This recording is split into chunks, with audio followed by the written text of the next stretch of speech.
Bangsa Spanyol datang ke Indonesia, tepatnya di Maluku, pada tanggal 8 November 1521, dipimpin oleh kapten yang bernama Joan Sebastian Elcano.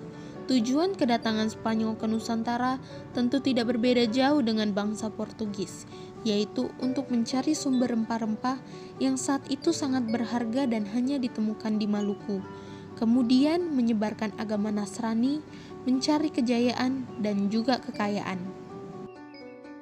Namun, kedatangan bangsa Spanyol saat itu tidak disenangi oleh Portugis, karena saat itu Portugis sedang mengatasi perlawanan rakyat pribumi. Spanyol juga dianggap mengganggu oleh Portugis untuk memonopoli perdagangan di wilayah Eropa.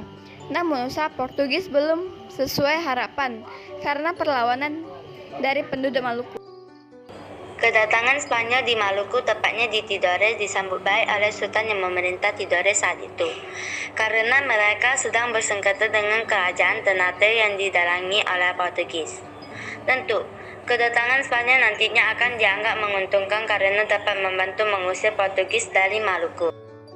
Akhirnya, sebelum terjadi peperangan besar antara Portugis dan Spanyol, maka dilakukanlah perjanjian ulang yang dimana untuk memperjelas perjanjian sebelumnya, yaitu perjanjian Saragossa pada tanggal 22 April 1529.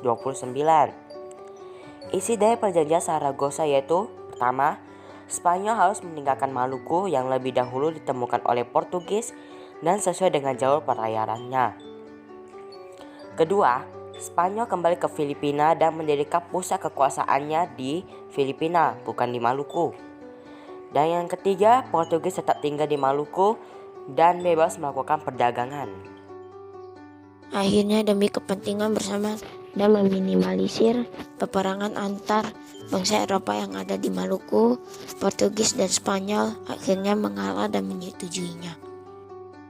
Spanyol bergerak ke arah selatan menuju Filipina dan mendirikan pusat kekuasaan di Filipina.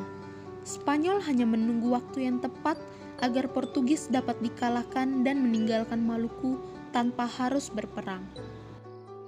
Pilihan ini tentu tidak membantu bangsa Indonesia karena penderitaan bangsa masih terus berlanjut.